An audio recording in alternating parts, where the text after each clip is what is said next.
Hello, my name is Greg Moore. I am the co-chair of the Ohio Citizens Redistricting Commission. My co-chair Kathleen Clyde is joining us today, and all of our fellow commissioners. We're so happy you joined us this evening. We're looking forward to this, our fifth session around the state. We've been to Northwest Ohio, Northeast Ohio, Southwest Ohio, and tonight we are going to be in Southwest Ohio to speak with the folks from the areas from Dayton, Cincinnati, and surrounding communities. We have a full agenda tonight with a number of speakers, and we will probably be only able to take one or two questions because of the volume of the speakers. And we are looking forward to a lively discussion of the concerns of our citizens. But before we start, I'm going to turn it over to our esteemed co-chair, Kathleen Clyde, who will, I guess, do the honors tonight of making sure we're all here. Co-chair Kathleen Clyde. I think you're on mute still.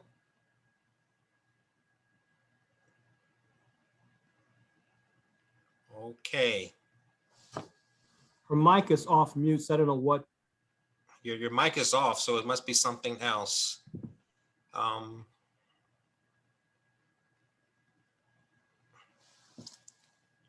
I certainly don't mind taking the role if you can't get on, Kathleen. Hear me now? Yes, there we go. Thank you. Great. I will call the roll quickly. Great to see everyone. I'm going to go in the order of my screen. Please say here if you are here this evening. The Honorable Sam Gresham. The Honorable Tom Roberts. Here. The Very Honorable Al Bannister. Here. Dr. Richard Gunther. The Honorable Barbara Sykes. Present. Dr. Ellen Greenbush. The Honorable Amina Barhumi. Here.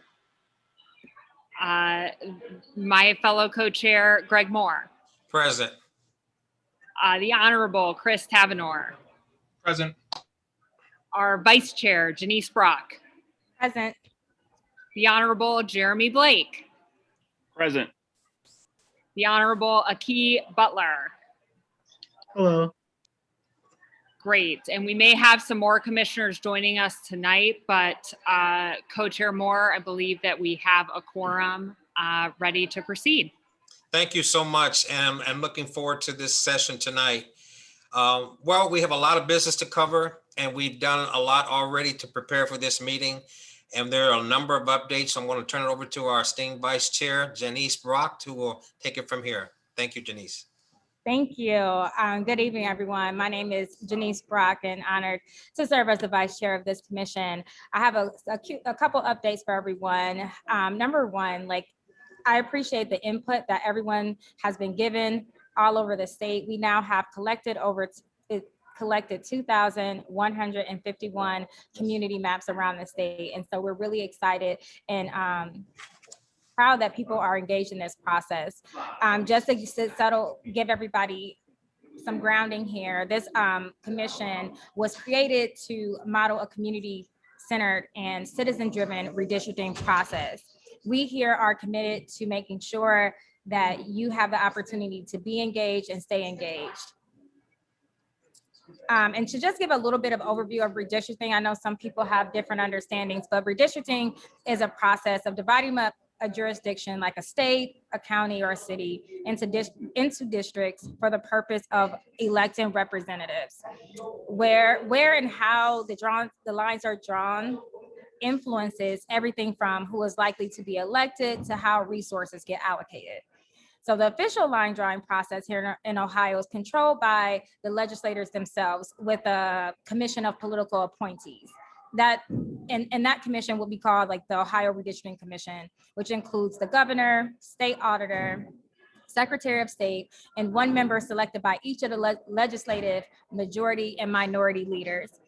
And so besides the federal requirements of population balance and the Voting Rights Act, the Ohio law specifies that districts must be continuous, compact, and not be drawn primarily to favor. I'm gonna be tied for 2 hours now. to favor or disfavor a political party. It requires the legislature and its commission to hold public hearings, which would include testimony about communities of interest before the final plans are published. So the Ohio Citizens Redistricting Commission, which is this commission, I remind you, is hoping to was created to model a community-centered version that would model for the commission what it looks like to engage the community. So that's, I know we got a full schedule, so I just want to make sure that I can pop off here, but thank you so much for your time, and I'm looking forward to hearing from the community today. Thank you, Vice Chair Brock. We appreciate that. We are in the Southwest region, and one of the distinguished leaders of our commission is the Honorable State Chair of the NAACP State Conference, Tom Roberts. He's been a former state senator. He's been a head of the NAACP in our state for several years, and he's really been leading the charge of getting and making sure we have had representation of NAACP and other civil rights organizations throughout this process. So Tom, if you can bring us opening remarks, that'll be great. That'll be great. Thank you, Chair, Co-Chair. You know, when I was a legislator, I used to say, welcome to the home, Dayton, Ohio, being the home of Paul Laurence Dunbar and the Wright brothers. In fact, they were classmates. And I've been in Dayton for 60 plus years. And in those 60 plus years, I was born, raised, educated right here in the city of Dayton or Montgomery County. When I was growing up, it was Meade, Frigidaire, General Motors, Wright-Patterson, and NCR, heavy industry. During that time, we switched from a heavy manufacturer to a service. And right now, Wright-Patterson Air Force Base is probably our largest employer in the area. And that's why when we get into the conversation of base closing and realignments, that's a real good, interesting topic for us. Let me share 3 thoughts that I'm thinking of. 10 years ago, Ohio lost 2 congressional districts.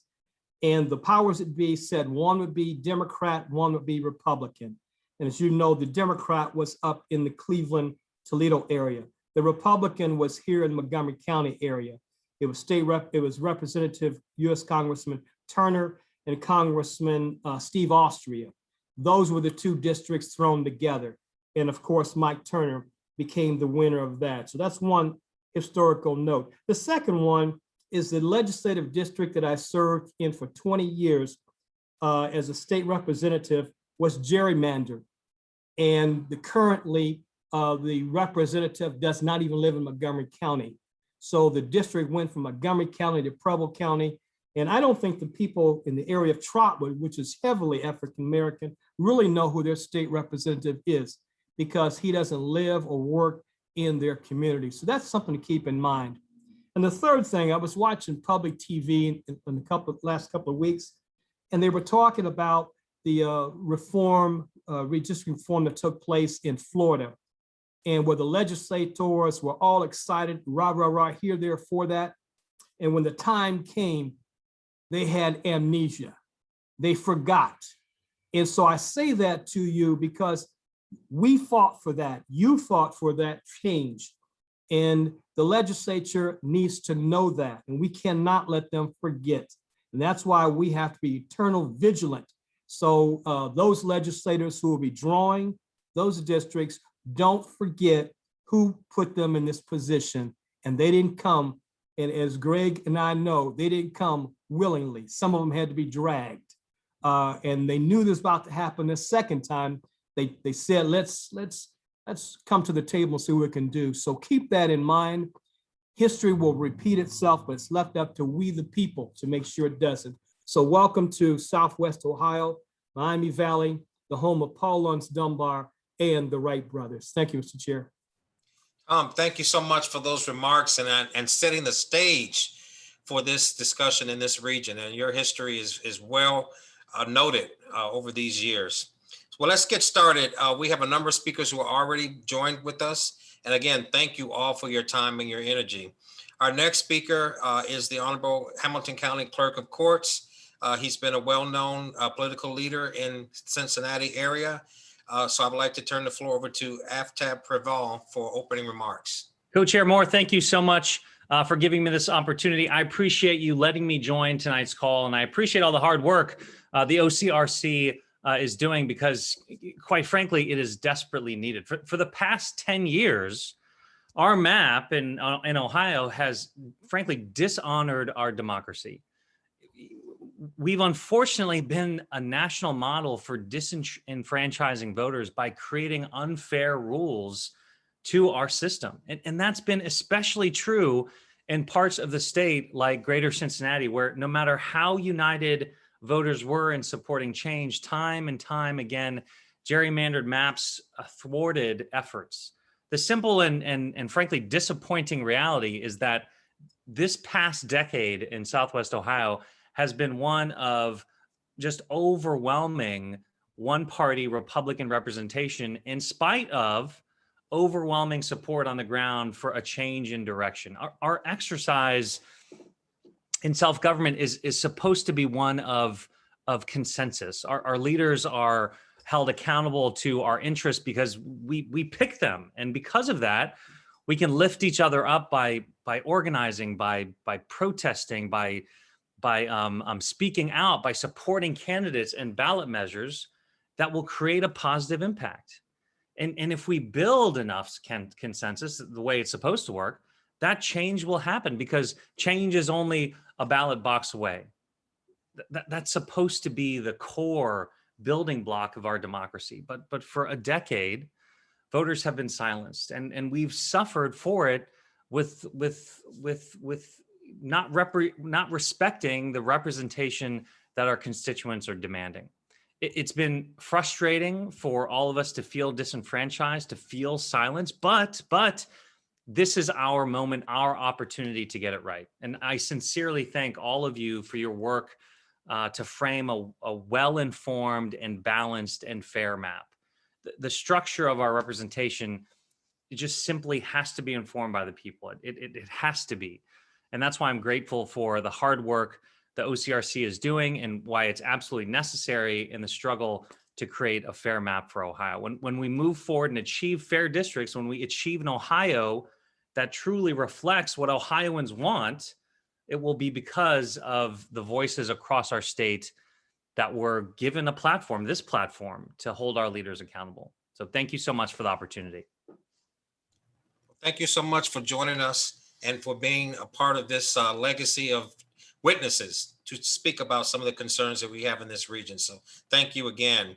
I want to now, if I am correct, call the Dayton School Board member, Jocelyn Reinard, to speak. I think she's present. There she is, yes. Here, yes. Thank Thank you so much.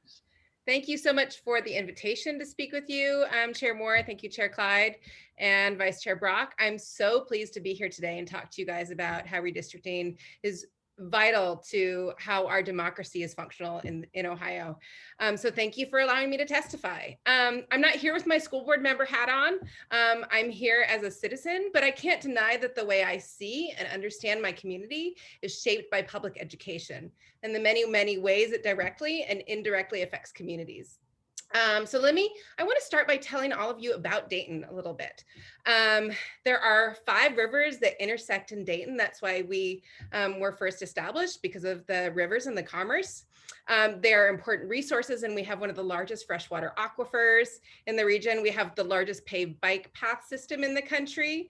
But Dayton, unfortunately, like many, many other cities, is a product of redlining. Redlining is technically in the past. It is no longer a law that's on the books, but the ghost of redlining still lives in Dayton today, like it does in many, many other cities. There are significant highways that cut through the city. And what I'm going to do is I'm going to show you a map. I don't want to share my screen because that'll take too long. This is a map from 1937 of Dayton. And there's a river that goes through it. And you can see all the red area there. Now, if you look at this map and draw over where the Highway 75 is, it's right down the middle. And then Highway 35 east-west goes that way. And what those 2 highways did is they were designed and built to reinforce the redlining that existed in the segregated parts of the city. We have the Air Force Base to the east that is very close and is in some of the districts that I'll be talking about. As President Tom Roberts shared, we used to have lots of factories in the area. They have since closed down.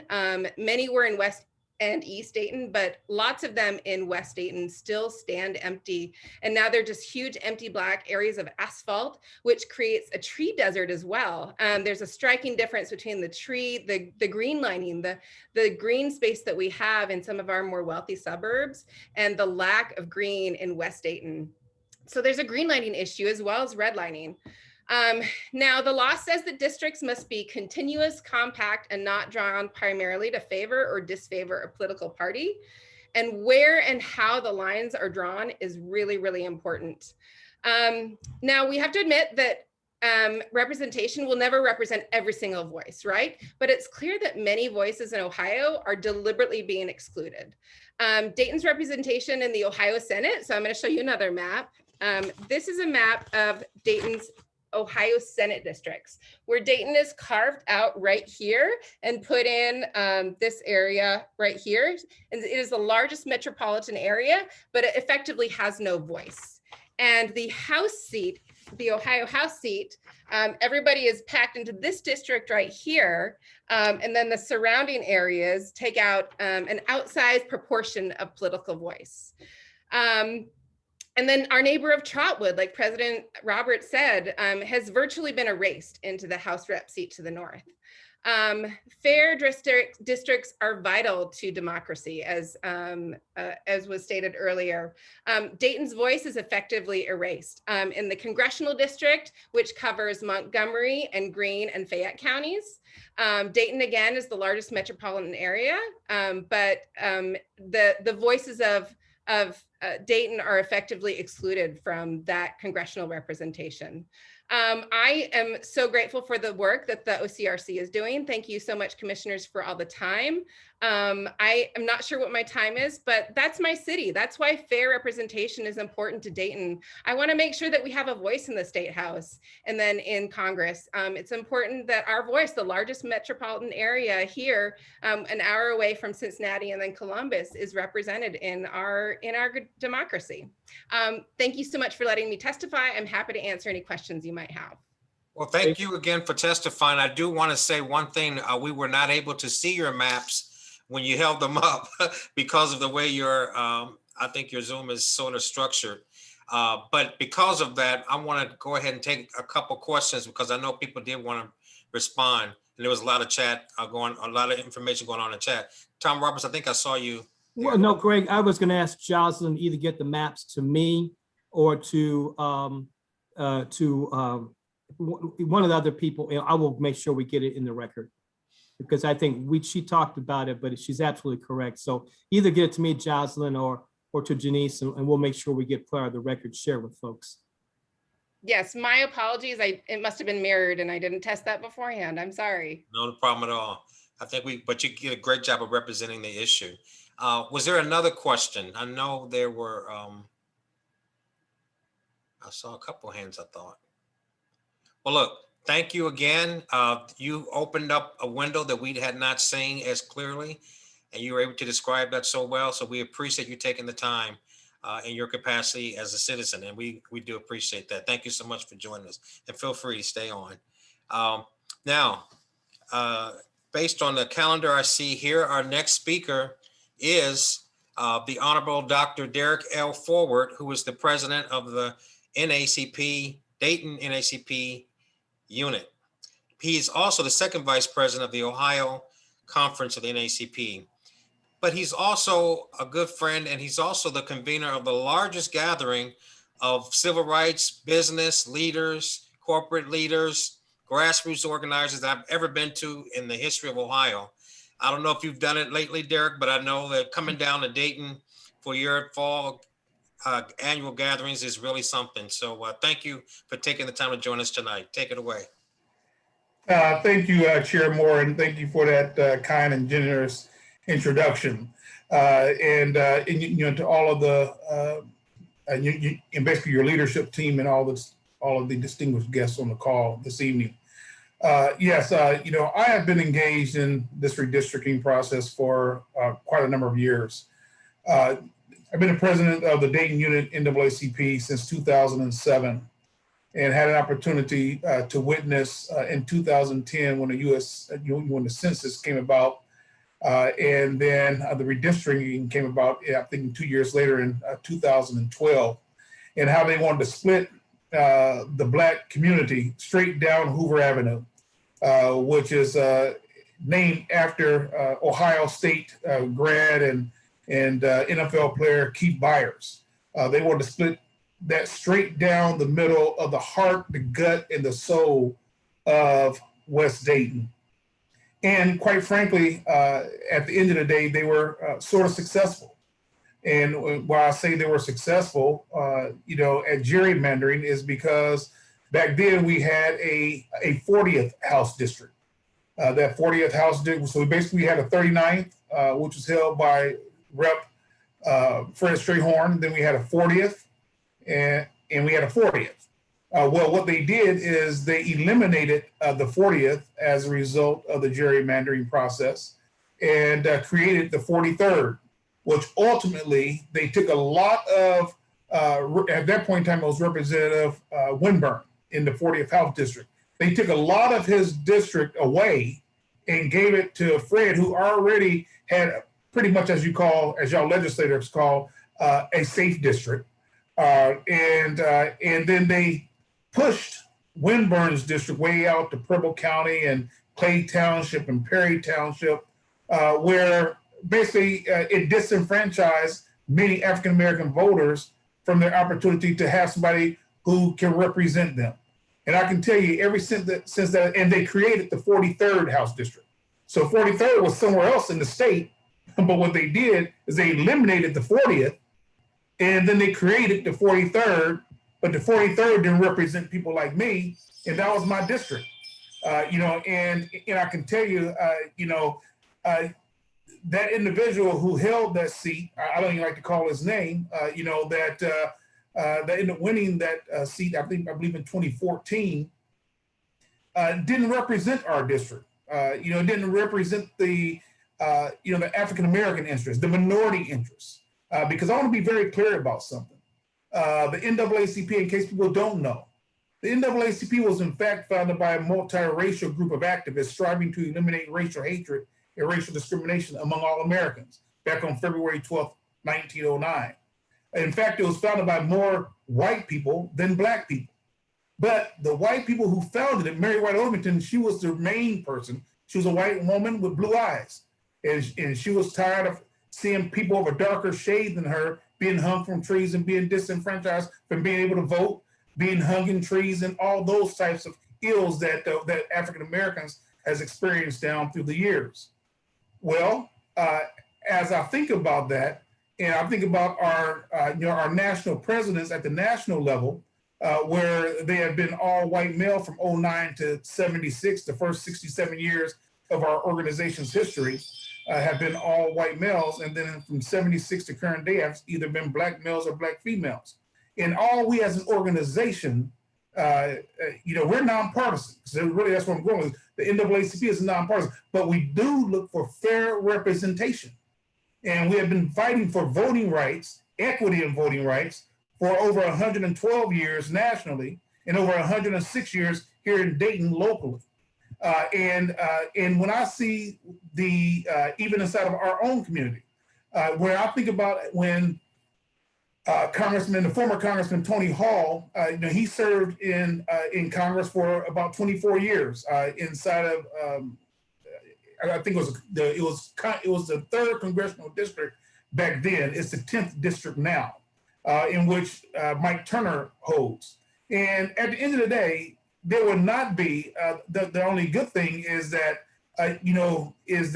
from that redistricting is that when we take a look at voting, outside of voting, my question is for residents in Dayton, what other representation do we have at the federal level for the people who are in the 10th House District? Yes, we get support from a voting rights standpoint, but outside of voting rights, the representation on the federal level is really non-existent in terms of African-American representation. So that's why gerrymandering is, we definitely oppose any type of gerrymandering. And then we also, and that's why when the census, we do everything we can with the NAACP to partner with other agencies and organizations to ensure that we get boots on the ground that can get out there to get people to sign up for the census so that we can do our part. We can't do everything, but we try to do our part as an organization so that when it comes time for the redistricting, that we have enough people that are being able to be counted in the census to be a part of that process. But we also need to make certain that from a voter registration standpoint and a voter participation standpoint and a voter turnout standpoint, we also do our part, but we're asking all of our colleagues all across the great Buckeye State of Ohio to do the same. And I am so glad that under the leadership of President Roberts, that we have more than doubled the number of units across units of the NAACP inside of Ohio. And he did that. Basically, he went in there with a mission. His mission 4 years ago was that he wanted to build the conference one unit at a time, just for a time as what we're talking about right now, redistricting. Just for a time as now, that he doubled the number of units when he first took office to where we are today.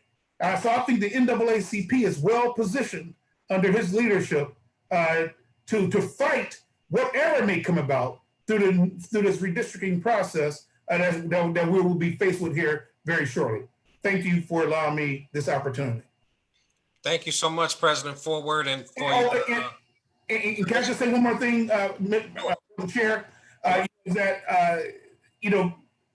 Chair Moore also knows that every year I go to the state, the Capitol. I ran into Chair Moore to actually lobby our members of Congress on redistricting and everything else as relates to voting rights, whether it's voting rights, healthcare, economic sustainability, political representation. Chair Moore seen me in action several times with members of Congress. And yes, you always know when Derek Forward's been in town. But again, if I could just take a personal privilege, we were really working hard on voting rights. And when the NAACP showed up on Capitol Hill, those years when we were fighting for the Voting Rights Act extension, people knew it. In 2006, and again, in about 2011 and 12, the NAACP was present and it made a big difference. So thank you, Derek, for reminding me of your work and the work of the state conference president for all he's done over these years. So thank you so much. Now we're going to move on. And again, if you have questions, usually we would have questions, but we're going to, because we have so many speakers. Our next person who's joined us tonight is the president of the National Urban League, I believe in Cincinnati and Dayton. Is that correct? No, it's not correct. I'm actually the executive director for the Miami Valley Urban League, but we work under the umbrella of the Urban League of Greater Southwestern Ohio. We're one of the divisions of that affiliate of the National Urban League. Well, my apologies, Director Miller, but thank you for joining us tonight, and the floor is yours. No problem. Thank you, Chairman Moore and members of the OCRC for the opportunity to provide comment around redistricting. My name is Nicole Miller and I'm the Executive Director of the Miami Valley Urban League. I had the distinct pleasure of previously working for the U.S. Census Bureau for the 2010 census. And then I actually was the chair for the joint Dayton Montgomery County Complete Count Committee for the 2020 census, and developed the plan or the outreach plan and implemented the outreach plan for the 2020 census. And the one thing we did not plan for was a pandemic, but we all pivot and made things happen. I wanted to just offer some remarks around fair and competitive districts. We know all of this whole process, redistricting and reapportionment, starts with the census, but what the end result is the redistricting process.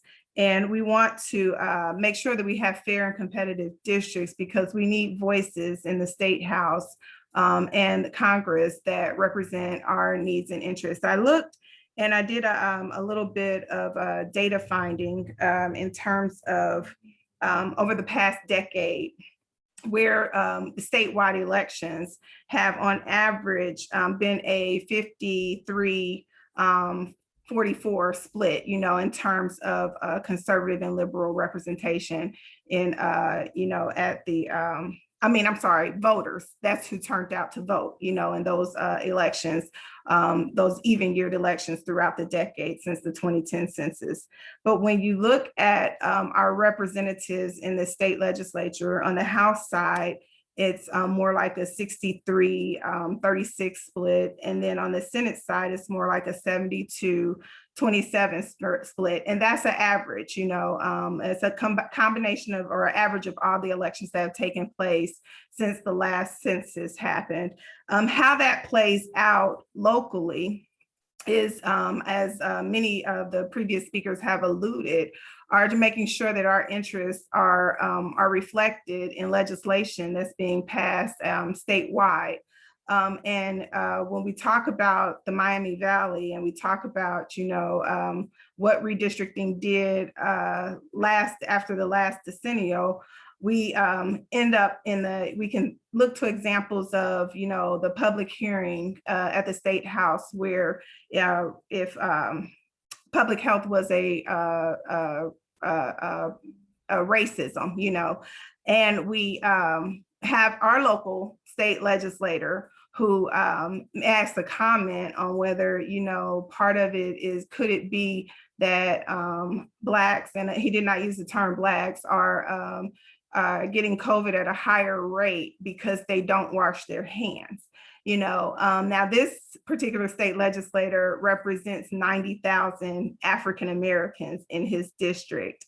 And because I was associated with several organizations that were enraged about the comment alone, not to even mention that he's a physician, so he should know better. But, never once did he reach out to any of his constituents to address the matter, apologize about the matter, or even to take a consideration to learn more about the matter. And he now chairs the health committee, in the Senate. So he was even rewarded for his ineptness. So when we talk about, redistricting, we want to make sure that we have fair and competitive districts, because I think everyone has outlined how the redistricting extended and they don't even represent the majority of the needs of where the center of the population is for their districts. They don't feel as though they have to come and have a conversation with us. So thank you for allowing me the opportunity to comment, but that's what the Miami Valley Urban League is interested in, fair and competitive districts. Thank you so much, Director Miller. And also, let me just thank you for showing the links between the U.S. Census and the redistricting process. I know we were also active in the Cleveland and Northeast Ohio area, and we know that that data is coming out pretty soon. And your work with the Urban League has really helped to bring those numbers out and up. So thank you so much for your work. Thank you. Okay, now next like to turn to Dr. Vanessa Enoch, who's joined us to speak tonight. Thank you so much, Chairman Gregg, and thank you everyone from the OCRC for allowing me to speak tonight. I appreciate this platform. Again, my name is Dr. Vanessa Enoch, and I ran for Congress in 2018 and 2020, and our district is diverse and is composed of rural and suburban voters with very different needs. But for many of us in Ohio's 8th congressional district, gerrymandering has essentially created a situation of taxation without representation. I had a very strong team and ran a stellar campaign. We left no stones unturned. And although we won a historic number of votes for a Democrat in Ohio's 8th congressional district for Congress, we could not overcome the significant gerrymandering in our district. Here's what we know. Although we didn't raise as much money as the statewide Democrats in the district, we won as many, and in some cases, more votes than other statewide Democrats. There was no drop off in our race, and from the top of the ticket to the bottom.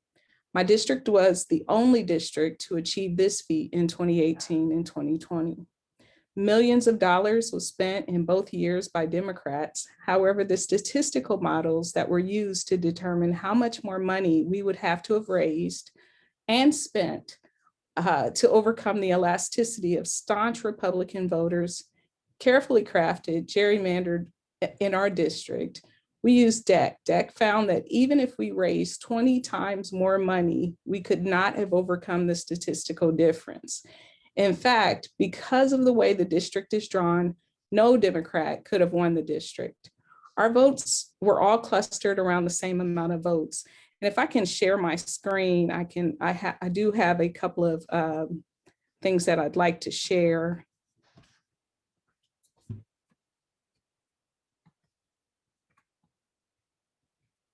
Let's see here, 1 second. Would it be possible for me to share my screen? It says the host has disabled screen Check with our sharing. administrator. I'm not sure if we can, but let me check with the administrator and see if she could give us a reading on that. And in the meantime, I want to Okay. ask any of our participants refrain from making comments regarding testimonies of people who are trying to give their comments. And we will welcome any regular comments that people want to make, but we will not tolerate attacks on our speakers. Thank you. So as I stated, we use DEC, and DEC is the one that gave us the information about our district. And the Republicans controlled 73% of Ohio Senate and 62% of Ohio House. In the Ohio State Senate, the Republicans have firm control, 24-9, and in Ohio House of Representatives, the Republicans control the delegation of 61-38. But we can really see the challenges with the way the districts are drawn when we look at the US House of Representatives, where Republicans control 75% of the US House, with 12 representatives being Republican, while only 4 are Democrats. Statistically, our district is divided in a similar fashion, Excuse where me, the split is nearly. I believe you are able to share now. If you wanted to share your document, you can do that. Thank you, I appreciate that.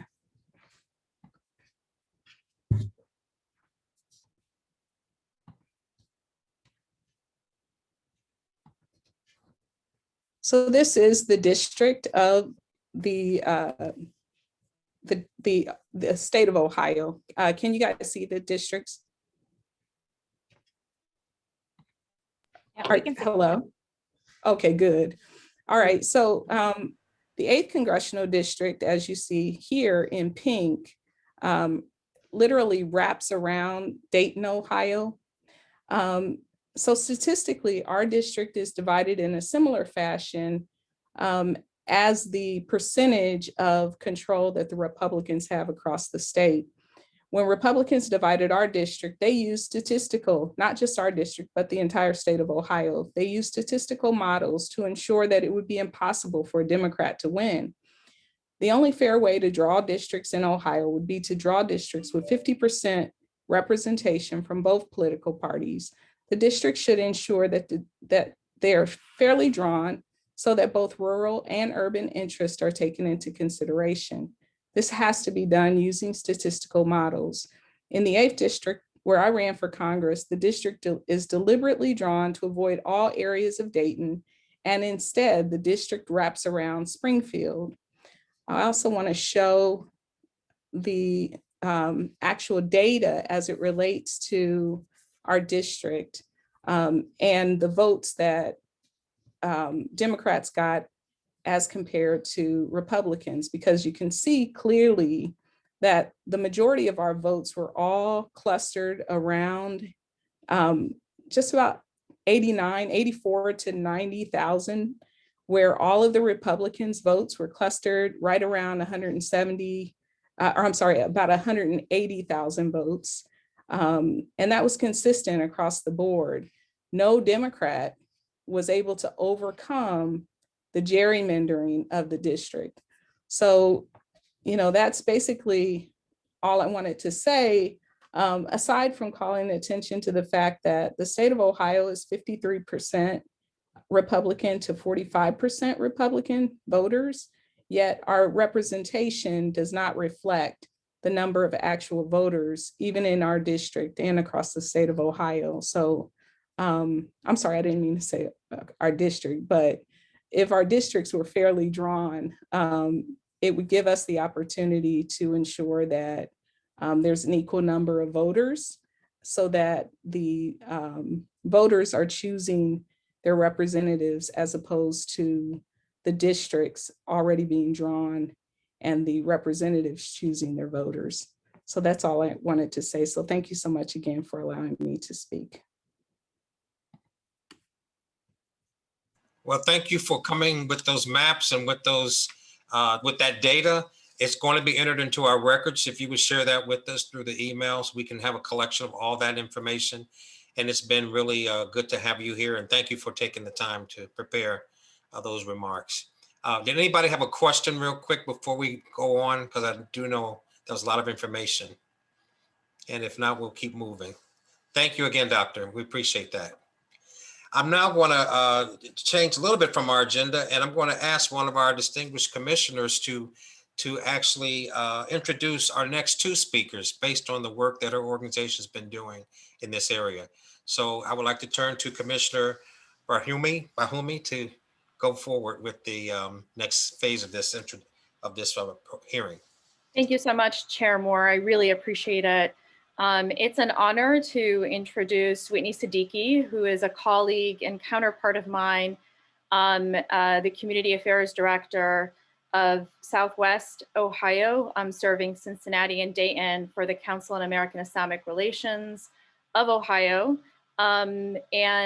She's done a lot of work for redistricting, but in general in engaging and empowering the Muslim community in those areas. And she resides in Cincinnati too as well, and hopefully she'll be able to speak to that. So without further ado, Whitney, we look forward to hearing from you. All right, thank you so much, Amina, and thank you, commissioners and attendees for having me speak tonight and offer some testimony. Like Amina said, my name is Whitney Siddiqui, and I am a Cincinnati resident.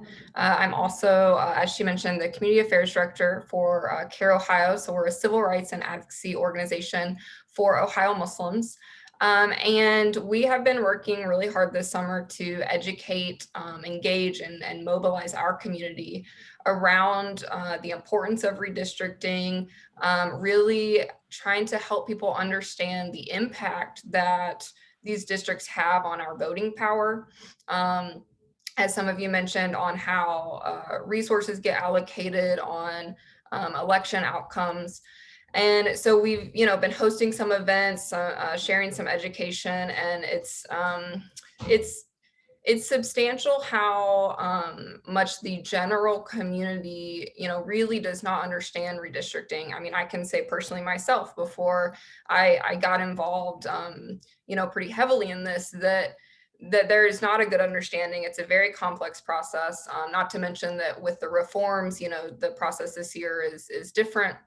And so when people do kind of get this baseline understanding of what redistricting is, on how it impacts our vote, they are very alarmed, and they are kind of shocked, honestly, because, we learn about democracy and our vote, and it's true that our vote is our power, but it's also true that many communities, that power is being diluted through redistricting.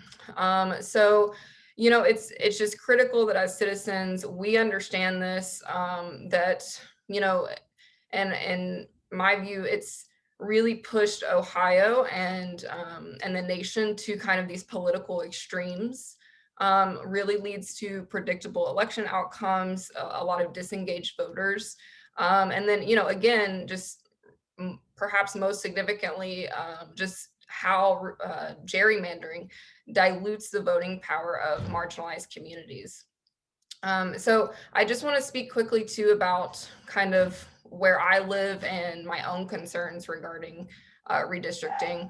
So I live in the Oakley neighborhood of Cincinnati, which is on the east side. And so this is kind of a popular, like, up and coming neighborhood for young professionals and young families. And so my neighborhood and some other neighborhoods are included in the 2nd congressional district. And this includes like Claremont County, Brown, Highland, and a few other counties, which I've never been to. I do not frequent them. And then, you know, when you look at how, if you look at a map, and I'm sorry, I don't have one to share, but if you look at the district, congressional district maps, Cincinnati is very weirdly like a piece of it is kind of cut out and included in that 2nd district. And then, you know, these other pieces of it are included in the 1st congressional district. So I am in, you know, the 2nd congressional district with a lot of counties that I don't really consider part of my community. And then, you know, one of the, like a mosque that I attend downtown 10 minutes away is in a completely different district. You know, another mosque that I attend up north a little bit is in a 3rd separate district. And these districts have Republican representation. And so basically by splitting Hamilton County, which is majority Democratic, it votes majority Democratic, into these 2 or more congressional districts. Well, Hamilton County is 2 congressional districts with these surrounding counties that are majority Republican communities. Map jars have basically ensured that, you know, we as Cincinnatians, we cannot elect representatives in Congress, Democratic representatives. And so, you know, professionally, you know, I'm not speaking partisan. I'm just saying that when you look at a community and who they vote for and who they are made up of, but then you have someone representing in Congress of a different party, and it was drawn a specific way on purpose for that, that's an issue no matter, you know, who you vote for, which political party you are a part of. And so my hopes for this round of redistricting is that Hamilton County, or at least Cincinnati proper, would not be split up in such a way that really dilutes the collective voting power of Cincinnati. You know, we're constantly hearing about the extreme divides in America and how Ohio is losing its battleground status. It's not purple anymore. Georgia is the new Ohio. But I really believe that this, you know, would not be the case if our districts were drawn fairly, if our elections were truly competitive, and if every vote, especially those of the marginalized communities, such as the Muslim community and many others, had equal voting power. And, you know, our political parties have proven that they will take necessary steps or the lack thereof. When we look at the governor, you know, he has yet to convene the commission to kind of favor themselves instead of their constituents and really keep the public in the dark on this process. So, you know, I am concerned about map jars really sticking to what is meant to happen from those reforms that voters pushed in 2015 and 2018. I'm concerned about them allowing ample public input and producing maps that actually keep our communities together. So it's critical that, you know, we keep pushing for fair maps, that public hearings actually begin in the official process, and that groups like this keep holding meetings to really educate and mobilize people. So thank you all for your efforts and your time tonight. Thank you so much, Whitney. Really appreciate it.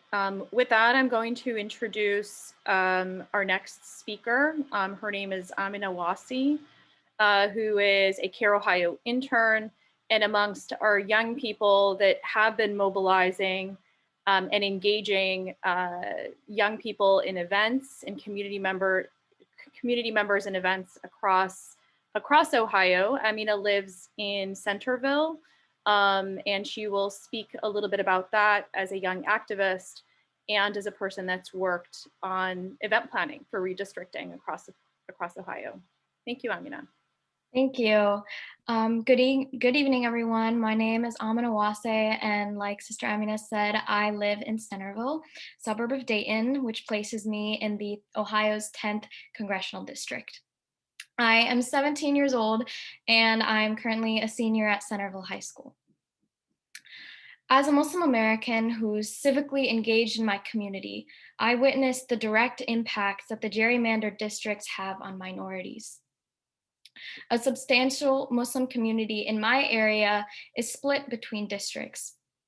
Right now from my house, I can walk about 5 minutes east and I'll suddenly be in another district.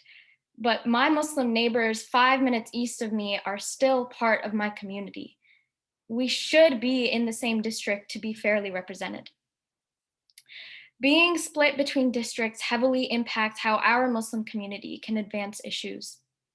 In a time where Americans are overwhelmingly hold negative ideas of Muslims, it's essential that we have the ability to elect representatives to uphold our rights. Growing up in Centerville, I've always held an extremely positive view of my country because I believe that it would serve as a representative democracy, and I could count on it to have my voice heard as a Muslim Indian American. But I've been frankly disappointed. The way that our lines are drawn in Ohio is everything but representative democracy. Instead, my voice has been silenced by political oppositions and games. It's frankly undemocratic and un-American. It's imperative that we draw our lines in a fair and democratic way, keeping our marginalized communities together. Thank you, everyone, for listening, and thank you to the Redistricting Commission for allowing me to speak tonight. Thank you so much, Amina, for your eloquent and heartfelt testimony. With that, I'm going to give this over back to Chair Moore. Thank you so much, both of our Aminas, for your work in this, Amina, for your work in this area. I do want to acknowledge that Ms. Wasi is our youngest presenter so far. So if you're doing this at age 17, I can't wait to see what you're going to be doing at age 35. I'm telling you, this is really something. Thank you. And nobody smiled more than our chair of the Ohio Student Association over there next to you. He really enjoyed having a young person there representing. So thank you so much for that. And thank you for the work that CARE has been doing with the introduction of maps. And Janice and my co-chair, if you can confirm, is it not true that CARE has presented more maps than just about anybody else in our state, or is that an overstatement? Yeah, they have the most from any one organization that has engaged their community. Right. Now that's important because mapping, as the speakers laid out, your communities of interest is one of our highest priorities. And as long as we're doing that, we're going to be doing what this commission was charged to do, is making sure the communities of interest are not being ignored. So this is exactly the kind of testimony we need and exactly the kind of interest we need from our organizations. So thank you again for that. I think we are now ready for our next speaker, who is Antoinette Asimus. Are you, I see you, are you prepared for your presentation? Yes, I am. Thank you, Chairman Moore, and members of the commission for allowing me to speak tonight. As you can see, my name is Antoinette Asimus. I'm a co-leader of Bold New Democracy and the Cincinnati Indivisible Rapid Response Team. I'm also a strong advocate for voting rights protection and redistricting reform. Tonight, my testimony is about why I believe competitive districts are important, and I know others have addressed this topic too. In 2017, I was inspired to learn about my US representative in Congress and meet him in person, if that was possible. I wanted to understand his thinking and research his voting record on legislation that was important to me. After visiting his office in Cincinnati several times that year with groups of like-minded citizens, I quickly learned that while the congressman's amiable staff listens attentively to questions and concerns and takes copious notes, there is never a response from the congressman, either directly or through his staff, about the issues important to us. Some of us do receive generic printed newsletters about other issues, but not specific responses to the questions we raise in person, by phone call, or via email. Consequently, I was and continue to be a disappointed and discouraged constituent. I realize my vote doesn't count because my representative makes time to meet in person with business owners and other voters from his party, but ignores the rest of us. I live in Hamilton County, the Hamilton County portion of District 1. Prior to redistricting in 2011, District 1 was competitive. It swung back and forth between Republicans and Democrats, including in 2008 when a Democrat won the district. Then in 2011, heavily Republican Warren County, which is just to the north and a bit east of Hamilton County, was added to the decidedly Democratic portion of Hamilton County, and District 1 has been Republican ever since. Rigging election outcomes to favor one party over another hurts all voters, no matter what political party they choose to support. When candidates and lawmakers know they are sure to win their seat, they don't need to listen to the concerns of citizens. Gerrymandering is a significant cause of voter apathy, disengagement, and disconnect.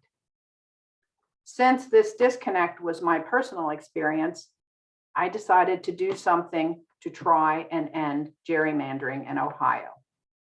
In 2017, I joined hundreds of other volunteers to gather signatures on petitions for the ballot initiative in the November 2018 election, which would approve redistricting reform. Now, over 70% of Ohioans had already voted in 2015, as you've heard tonight, to create fair voting districts for the representatives we elect to the State House in Columbus. So in 2018, Ohioans voted overwhelmingly to support ending gerrymandering and creating a fair redistricting process for the representatives we send to Washington, D.C. It's really clear. Ohioans want fair districts. And now it is time to make sure that happens.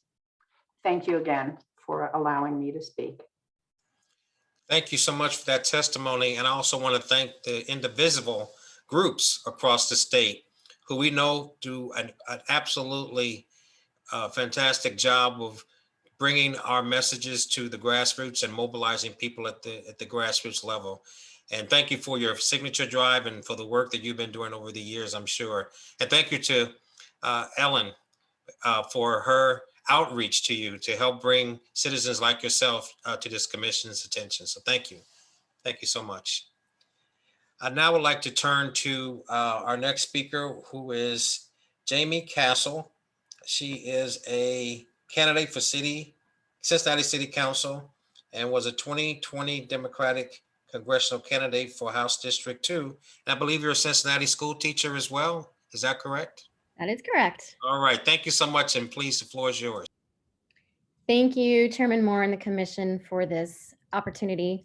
So in 2019, I was just a normal citizen teaching for Cincinnati Public Schools, mom of two, and the time was running out for a candidate to present themselves to go against the incumbent.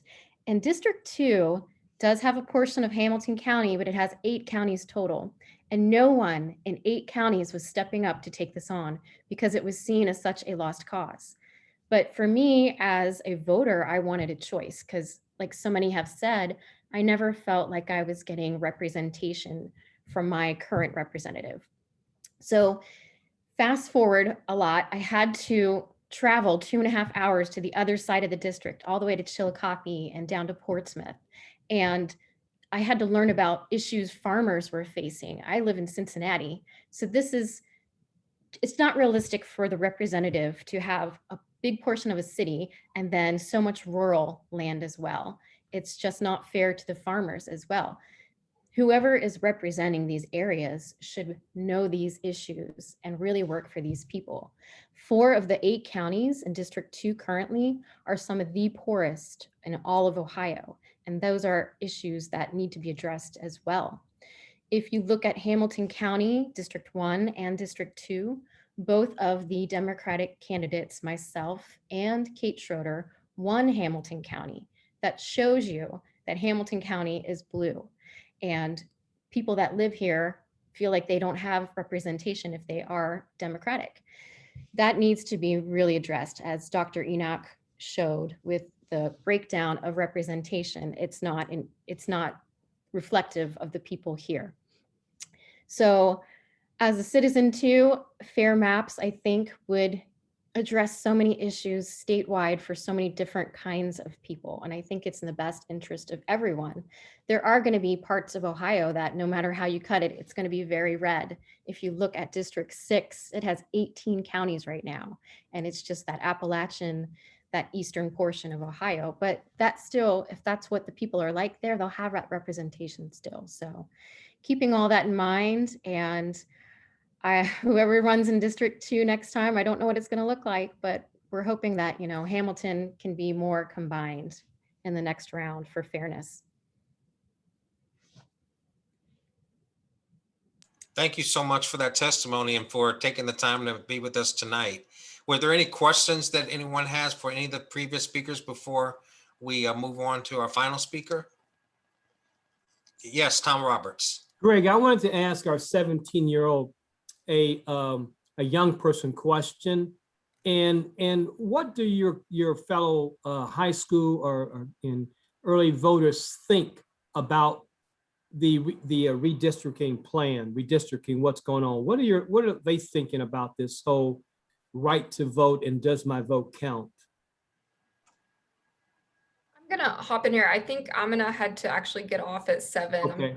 I'm sorry, but I can speculate a little bit because I've been working with Amina and some fellow college students and others. I mean, I think generally, we sat down and kind of worked through it and walked through it and like, what is redistricting? Why does this matter? What is happening? And I mean, they were generally very surprised that this is how democracy in America works right now.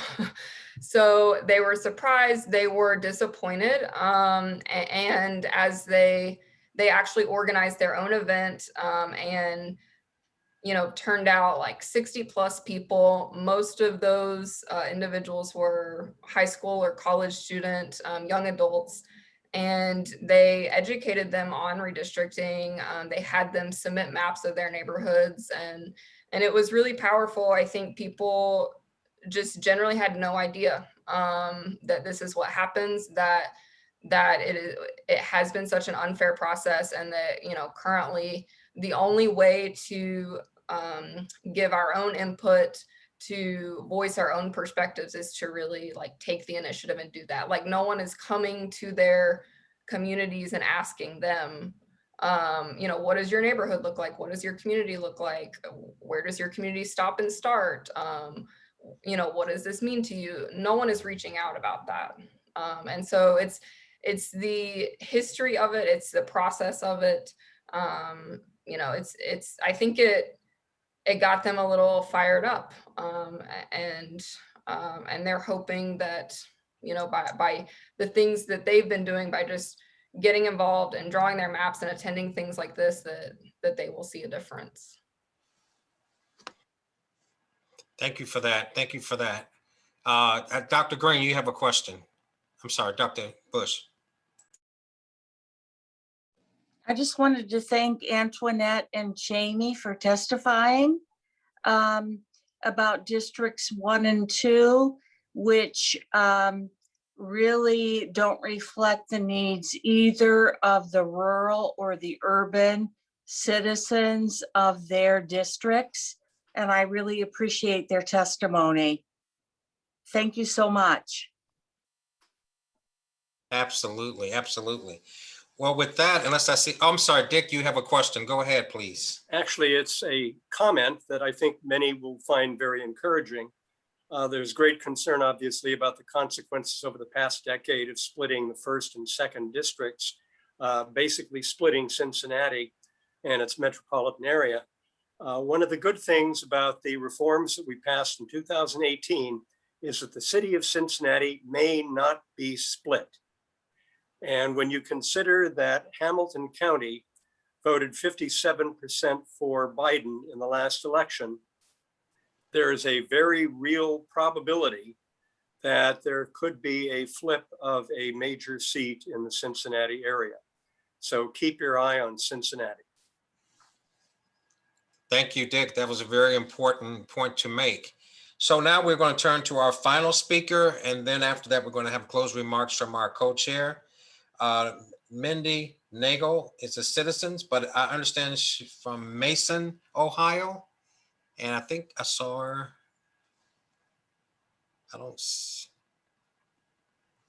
I'm here. Oh, there you are. Okay, thank you. I'm sorry about that. And I That's understand okay. your home is in a strange predicament in terms of your congressional district. So please go ahead and give us your story. And thank you for joining us tonight. Sure. Thank you so much for allowing me to speak. And thank you so much for the work that the commission is doing. We really appreciate it, especially in my position. So I actually live in College Hill, which is a neighborhood of Cincinnati. So it's actually in the city of Cincinnati. But I live on the border of District 1 and District 2. And when I say I live on the border, I live literally on the border. The border goes through the middle of my house. So when I put into house.gov, when you go to email your representative on house.gov, you have to put in your address, and then the website sends you to the appropriate representative to write your comment to. The website sends me to Brad Wenstrup, who is the District 2 representative right now. However, when I go to vote at my precinct, Brad Wenstrup is not on my ballot.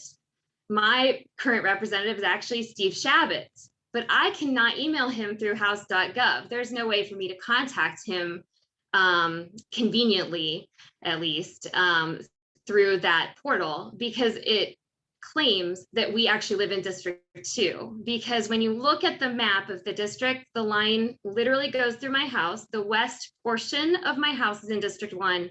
The east portion of my house is in District 2. So it's very confusing and a little bit disenfranchising when you think about it, that I cannot communicate with my representative in a convenient way at all. And I don't vote for or against the person who I'm being sort of shunted to communicate with. So it's kind of a unique problem. And you can imagine our confusion when we got to to submit our ballots, and we get our ballots and they don't have the person we think they should have on them, because we've been writing to the wrong representative this whole time. So the problem we have, as many of you have already testified, is that the representatives are choosing their voters instead of the voters choosing the representatives. Our neighborhood has been cracked in two in order to ensure that these two districts have Republican representatives. And it's very clear that it's been done that way because it was done so awkwardly that they cut my house in half. So I just wanted to kind of make you aware of how this sort of affects people really on the ground level when we have these awkwardly drawn lines that are not considering how our neighborhoods are shaped, as some of our other speakers have suggested.